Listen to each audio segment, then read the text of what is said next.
नमस्कार. साहेबांची लेख. होय, साहेबांची लेख. सुप्रिया सुळे. साहेबांची लेख म्हणून सुप्रिया सुळेंचा दरारा रुबाब काही वेगळाच आहे. म्हणजे पवारांची लेख आहे मी, हे एका अहिल्यानगरमधल्या कार्यक्रमात त्या दरडावून बोलल्या होत्या. त्यामुळे सुप्रिया सुळेंशी बोलताना लोक अदबीनं, नम्रपणानं बोलतात. त्यांच्याविषयी साहेबांची लेख म्हणून आदर अधिकच वाढत जातो. साहेबांची लेख नेहमी ताठ मानेनं जगत आली आहे. कुठे वाकली नाही, कुठे झुकली नाही. साहेबांची लेख जशी परंपरा सांभाळते तशी ती मॉडर्न देखील असते. म्हणजे लेकीच्या लग्नात आपल्या आणि राऊतांच्या नाचताना सुप्रिया सुळेंना कधीच काही वाटत नाही. सुप्रिया सुळे जेव्हा उद्धव ठाकरेंचा शपथविधी सोहळा होतो आपल्या वडिलांच्या आशीर्वादानं, तेव्हा सगळ्यांच्या समोर जाऊन स्वागत करत अगदी लग्नातल्या आपणच वराडी आहोत, वराडाचे प्रमुख आहोत अशा आविर्भावात स्वागत करत होत्या. या सुप्रिया सुळेंना कधी झुकताना बघितलं नाही. पण अशी वेळ का आली आहे की सुप्रिया सुळे आता उठसूट झुकू लागल्यात? मला दोन लोकांच्या समोर झुकण्याचं आश्चर्य वाटतं. मला पहिल्यांदा व्हिडिओ दाखवतो. तो व्हिडिओ म्हणजे काँग्रेसचे अध्यक्ष मल्लिकार्जुन खरगे यांना सुप्रिया सुळे वंदन करताना, चरणवंदन करताना. बघा.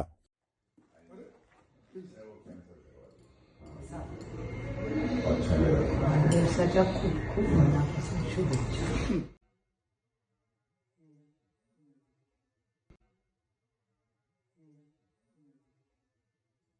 पाहिलं?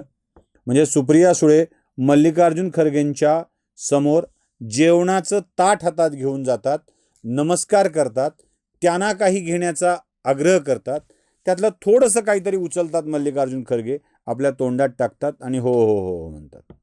म्हणजे मल्लिकार्जुन खरगेंच्या चेहऱ्यावरती एवढ्या मोठ्या माणसाची लेक आपल्या पायावर वाकली आहे याचा कुठलाही भाव नसतो. सुप्रिया सुळेंच्या मनात काय भाव असतील मला माहीत नाही.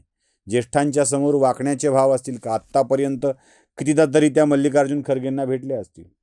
पण मल्लिकार्जुन खरगे त्या काँग्रेसचे अध्यक्ष आहेत ज्या काँग्रेसला लाथ मारून शरद पवार बाहेर पडले होते. ज्या काँग्रेसला लाथ मारून शरद पवार बाहेर पडले होते त्या काँग्रेसचे अध्यक्ष मल्लिकार्जुन खरगे आहेत.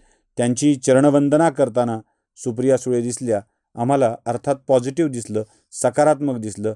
सुप्रिया सुळे ज्येष्ठांना वंदन करतात. बरं, यांची वंदन करण्याची प्रक्रिया चालूच आहे बरं का. याआधी कधी बघितलं नाही आम्ही. ते दिसतंय बदललेलं. एवढा मोठा बदल का घडलाय कळलं नाही.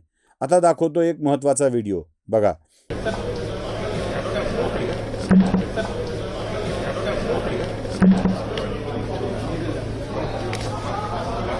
पाहिलं? देशाचे संरक्षण मंत्री राजनाथ सिंह वेगानं निघालेत. त्यांची भेट घ्यायला सुप्रिया सुळे पुढे गेल्यात आणि राजनाथ सिंहांचे अगदी वाकून चरण पकडलेले आहेत. राजनाथ सिंह आणि सुप्रिया सुळे यांची ही काही पहिली भेट नव्हती. याआधी राजनाथ सिंह सुप्रिया सुळेंना कितीतरी वेळेला भेटलेले असतील. पण यावेळी मात्र सुप्रिया सुळेंना राजनाथ सिंहांना वाकून नमस्कार करावा वाटला, इतकं त्यांचा आदर वाढलेला आहे. बरं, हा काळ नेमका कोणता आहे? ज्या काळात भारतीय जनता पक्षाच्या नेत्यांच्या विरोधामध्ये महाराष्ट्रातील त्यांचे समर्थक, जवळचे माणसं सगळेच भाजपच्या एकूण एक नेत्यांना टोकाचा विरोध करताय. मोदींची सत्ता गेली पाहिजे, शहा नसले पाहिजेत, भाजपचा मंत्रीच राहता कामा नये, ही भावना ठेवलेले सगळी माणसं सुप्रिया सुळेंच्या सोबत आहेत. इव्हन सुप्रिया सुळेंच्या उरलेल्या पक्षात सुद्धा हेच चाललंय. ते सगळे त्यांचे भाचे रोहित पवार कसलं तुटून पडतात भाजपच्या नेत्यांवरती, म्हणजे भाजपच्या मंत्र्यांवरती. अशा वेळी आपला मनाचा मोठेपणा दाखवत साहेबांची लेख दुसऱ्यांचे पाय धरत का चालली आहे? साहेबांच्या एकट्याच्या आशीर्वादाने ज्यांच्या आयुष्याचं कल्याण होऊ शकतं अशा लेकीला आपल्या पित्याचे सोडून अन्य लोकांचे पाय का धरावे लागतात? राजकारणात काही महत्त्वाचं होतंय का?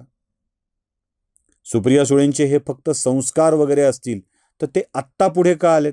याआधी आम्हाला का दिसले नाहीत? एवढ्या नम्र का झाल्यात त्या? खरंच चिंता करण्याचा विषय आहे, चिंतन करण्याचा विषय आहे. आणि चिंता पवारांच्या गोटात झाली पाहिजे. साहेबांच्या लेखीला दुसऱ्यांचे पाय धरावे लागत आहेत हा खरोखर चिंतेचा विषय त्यांच्या पक्षातल्यांसाठी. कारण महाराष्ट्रात कोणीतरी बाहेर पडणार, कोणीतरी अर्थमंत्री होणार, कोणी केंद्रात मंत्री होणार, असल्या सगळ्या चर्चा सुरू झाल्या होत्या. म्हणजे आता जो सुनेत्राताई बाजूला गेल्यानंतर उरलेला पक्ष आहे, तो उरलेला पक्षसुद्धा आता काहीतरी वेगळं घडण्याच्या शक्यतेत दिसतोय. म्हणजे तुतारी वाजवणारा माणूस, तुतारी वेगळी आणि माणूस वेगळा, असं काय होणार आहे का? तुतारी कुणाकडे राहील आणि माणसं कुणाकडे जातील हे जरा बघितलं पाहिजे. आता तुतारी वाजवणाऱ्या माणसाकडं माणसं शिल्लक राहणार नाहीत असं खरंच काही दृष्टिक्षेपात येत आहे का? आणि ते होऊ नये. साहेबांच्या वृद्धापकाळी, नाही म्हणलं तरी साहेब आता 85-86 झालेले आहेत, ही टर्म संपेपर्यंत साहेब आरामात 91-92च्या घरात जातील. साहेब शतायुषी होत, पण आयुष्याच्या शतकी वाटचालीकडे जात असताना मध्ये कुठला अपशकुन घडू नये, त्यांना एकाक राहण्याची वेळ येऊ नये, आणि जमलंच तर सत्तेच्या सोपानावर लेक बघता यावी यासाठी ही चरणवंदना चालू आहे का? आमच्याकडं असं म्हणतात की आपण ज्या घरातून निघालोत त्या घरातल्या ज्येष्ठांच्याही पाया पडतात, आणि ज्या घरात जाणार आहोत म्हणजे प्रवेश करतोय त्यांच्याही पाया पडलं जातं. या मविया नावाच्या घराचे प्रमुख, ज्येष्ठ महाविकास आघाडी किंवा रालो इंडी या घराचे, या कुटुंबाचे प्रमुख कोण आहेत? काँग्रेसचे अध्यक्ष मल्लिकार्जुन खरगे. जाताना त्यांचे पाय धरायचे आणि येताना म्हणजे ज्या घरात जातोय त्यातले ज्येष्ठ आहेत राजनाथ सिंह, त्यांचेही पाय धरायचे. या घरातून त्या घरात जाताना जी चरणवंदना करायची असते ती चरणवंदना तर सुप्रिया सुळेंची चालू नाही ना, एवढाच प्रश्न आमच्या मनात आहे. बाकी आश्चर्य, आ वासून बघत राहणं हे तर चालूच आहे. नमस्कार.